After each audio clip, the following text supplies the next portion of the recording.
welcome back to my channel. If you're new around here, my name is Sophie. I make videos on cleaning, organising, budgeting and lifestyle. For today's video, it's going to be how to do a wedding on a budget. If this is the sort of content that you would like to see, please subscribe to my channel. It'd mean the absolute world to me. And don't forget to hit that notification bell. That'll just let you know when I upload a new video. So I've got a lot to get through, so we're just going to get started. Weddings are very expensive, or can be very expensive. I got married in 2018 and we did our wedding on a budget, and I'm so glad we did because it saved us so much more money for our amazing honeymoon. So if you've just got engaged, or if you're planning a wedding, or if you're just watching this video to get a bit of advice, that's great. The first thing you need to do is to get a wedding planner book. So you want to make a list of absolutely everything that you want for your wedding. That's from the dress, to the cake, to the DJ, to the food, to the gifts, to the honeymoon, absolutely everything. Make sure you have a few pages per each thing. And then what you want to do is set yourself a budget. Set yourself a realistic budget on how much you can afford and want to spend on your wedding altogether. That's for absolutely everything. So once you have your big figure, you want to break that down and figure out how much you've got for each thing. So for your dress, for your cake, for your food, for your honeymoon. And remember, do not go over that budget. If you go under the budget, that's great because you can use that money for something else. So the first thing when you're getting married is you want to know where you're going to get married. So is that an estate house? Is that a barn? Is that a field? Is that a hotel? Where do you want to get married? Now remember to shop around. Do not book the first venue that you go and see, even if that is the place you will get married. Just make sure you shop around, have a look. People have different deals on different venues, also at different times of the year. So if you're not bothered when you get married, have a look at off-peak times. We got married in April, and that saved us a few £100s to if we were to get married in the July. So speak to people, ask people if they know any quirky venues or any different venues. That's what happened to us. We were speaking to loads of people and someone came across the venue that we found, and it was so much cheaper than what we had budgeted. So we were so grateful for that. And it was the best day. It was amazing. We got married in a barn and it was just that rustic vibe and we loved it so much. So yeah, make sure you shop around and don't book the first venue that you see. Okay, the next thing is your wedding dress. So I got my wedding dress from an outlet. I was so happy with my dress, but the problem was I bought mine too early. Do not buy your wedding dress the second you get engaged, because I promise you, a year down the line, or however long, you'll probably not like it anymore. The thing is with weddings, fashion does change, and I found that with my wedding. I got married 2 years ago now, and if I was to get married now, I'd probably buy a different dress. Even though I love my dress so much, fashion does change very quickly, so don't rush into buying your wedding dress. Also, maybe shop secondhand. If you've seen a wedding dress you like online, in a shop, have a look online to see if someone's selling it. You'll probably be surprised. At the end of the day, someone wears that dress once, so the condition of it is probably amazing. So yeah, like I said, I got mine from a wedding outlet and it was so much cheaper than it would have been in a normal bridal shop. So yeah, with your dress, try secondhand, try online, try outlets, and don't buy too early. Okay, that leads me on to the next one, and that is your bridesmaids and groomsmen suits. Now, we were very lucky that our bridesmaids and groomsmen were able to buy their own suits and dresses. We asked them if it would be okay, and they were absolutely fine with this, and they wanted to help us out. And we saved hundreds of pounds by doing this, as we had 4 bridesmaids and 6 groomsmen. That was a lot of money that we saved. So we were so grateful for this. And at the end of the day, if they weren't a bridesmaid or groomsman, they would probably buy a new dress or a new suit anyway. Okay, the next thing that I want to talk about is flowers. So flowers are expensive. They are very expensive. They make the photos look gorgeous and they smell beautiful, but they only are there for a day. So we shopped around with our florist and we got a really good deal on our flowers. But one thing that I have noticed is that foliage, so greenery, is a lot cheaper than actual flowers. And I know foliage and that greenery effect is quite in fashion at the moment. So we had our bouquet, so I had my bouquet, bridesmaids had theirs, we had the buttonholes, some hair flowers, but for the hair we had gypsophilia, so that's like the white, I'm not very good with flowers, but that's the white stemmy one, and that just looks really elegant and beautiful in hair, and that was a really cheap flower to buy, so that was lovely. And then for like the tables, and we got married in a barn, so we had like, sounds really silly, but we actually had our dinner in an old pigsty. That doesn't sound elegant at all, but it is. It was really rustic, and they like the big beautiful barn tables are out, and in the middle of them we had all greenery and foliage, and we were really shocked actually how cheap it was. We thought it was going to be like 200 per garland, but it was something like £30 a metre or something. So we got loads of greenery and foliage because it dressed the room up without spending loads and loads. And also, this isn't a budgeting tip, but just something I did after my wedding was had my bouquet dried out. And you can actually do this at home, you don't have to pay anyone. I did because I wanted it done properly, I wanted it to last. If you hang your bouquet upside down in a warm place like an airing cupboard, the flowers will dry out, and then you can frame them and you can keep that forever. So that's just a little thing I did that I love. Okay, the next thing we'll talk about is rings.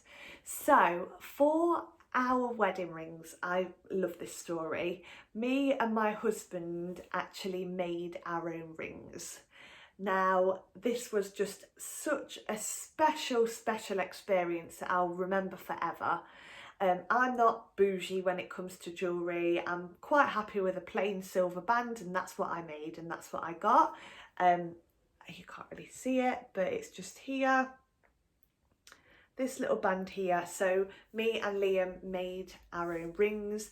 We went to a recommended person called Cyrilyn, and she was fabulous. I'll actually link her in the description bar. I'll link her Instagram because she's amazing, and I would travel to go and do that.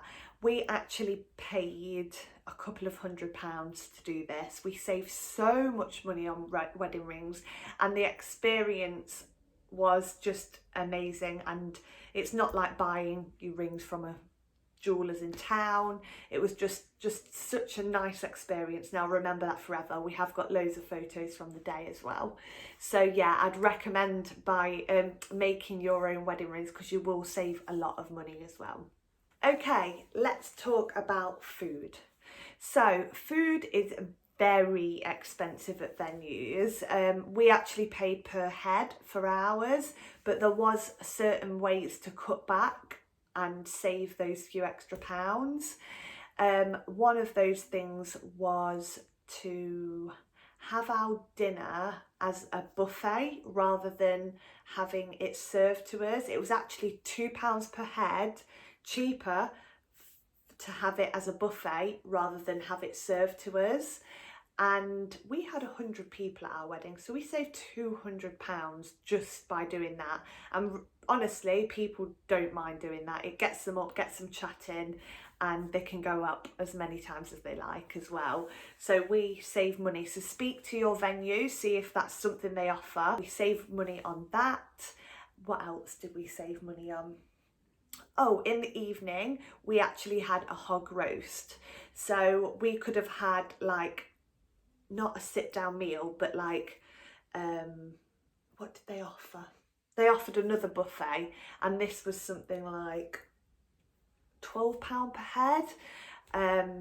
But we had another, I want to say 80 people to the evening. So altogether we probably had about 180 people, and £12 per head, you do the maths, it's so very expensive.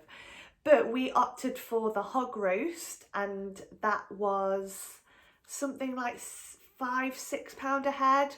So that was a real big saving, and I loved it. But another way would be to have, like I said, have a buffet, speak to your venue. They might be happy for you to bring food in. Ask people if you can make your own food, ask for help. Okay, the next thing we're going to talk about is invites. So we actually had our invites made by a friend of mine, and she did us a really good discount. But there is so much software out there now to make your own invites, and you will save so much money. Or another little thing was send your invites on an email. Like, that costs absolutely nothing. I know it's really nice to have like a paper invite, but who keeps paper invites now? People are on their phones all the time. Like, you could make a really nice design and send it over an email, and if people are coming from abroad, that's such a good way to not have to pay airmail. And yeah, that's one way to save money. And then the next thing we're going to talk about is your gifts and favours. So we actually made our own wedding favours. Like I said, we had like a rustic barn theme wedding, so we actually had little log slices that my dad actually made for us and cut them up for us, and we printed people's names on the front of them, and that way they were a favour and their place name for the table as well. We did it on the thought that people would have these as Christmas baubles, Christmas decorations, and if I'm honest, everyone has used them. People send me photos every year and show me their little wedding favours, and it's like, oh, I'm so happy we did that. So altogether, I think I bought the stamps and they were about £5, and the ribbon, that was probably £2, so £7 for wedding favours. And obviously my dad cut the log slices, but he already had the log, so they were £7 for 100 wedding favours. You can get so creative on wedding favours. There's so much on Pinterest. If you just type free wedding favours, so much stuff will come up now, and you really don't have to spend money on wedding favours, because it does add up. Like, if you're like me and have 100 guests, so if you do £1 per person, that's £100 that you can save. Okay, the next thing we're going to talk about is a photographer or a videographer. So we actually had both of these. Our photographer was a friend of ours, and he did us a good price.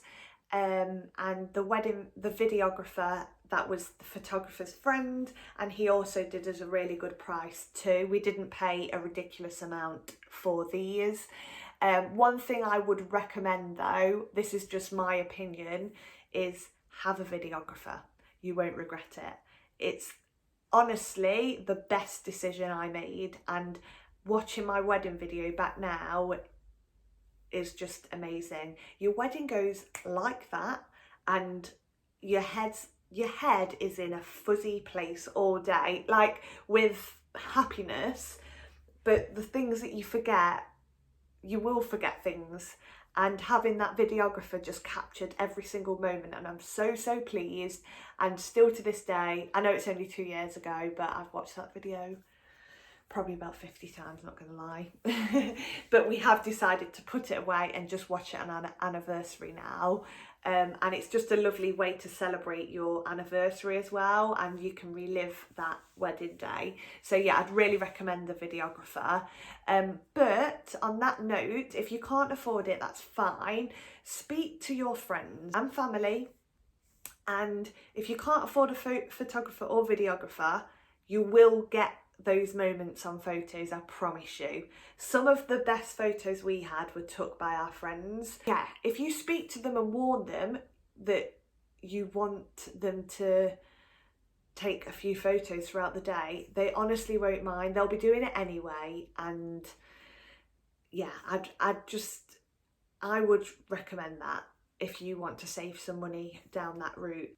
Also, if you wanted a photographer, you could probably find one on Instagram in your local area who's training and won't charge you much for like a session. There's so many people out there that will be training to be a photographer and will want just the experience, so more than likely might not even charge you. So yeah, have a look at that as well. If you actually wanted a photographer but can't afford one, there is that option as well. Okay, the final thing I'm going to talk about is your wedding cake. This video is getting a little bit long, so I will wrap it up there. But your wedding cake, so I've said this on a previous video, we got our friend to make our cake for us and it was amazing, and she also did this as a wedding gift for us, so we didn't have to pay anything at all for it, and we were so grateful for this. And it, like I said, it costs us nothing. So speak to your friend. I'm sure you've got a friend that's a good baker that will make a cake for you. Okay guys, I'm going to stop there because this video is getting a little bit lengthy, but if there's anything that I haven't covered on today's video, please let me know in the comments below and I will do another video. I've really enjoyed doing this and sharing my little hints and tips on how I did a wedding on a budget. So yeah, like I said, if this is the sort of content that you like to see, make sure you subscribe. It'd mean the world to me, and let me know if you'd like more of this sort of stuff. But anyway, have a lovely rest of the day guys, and I'll see you in my next video. Bye.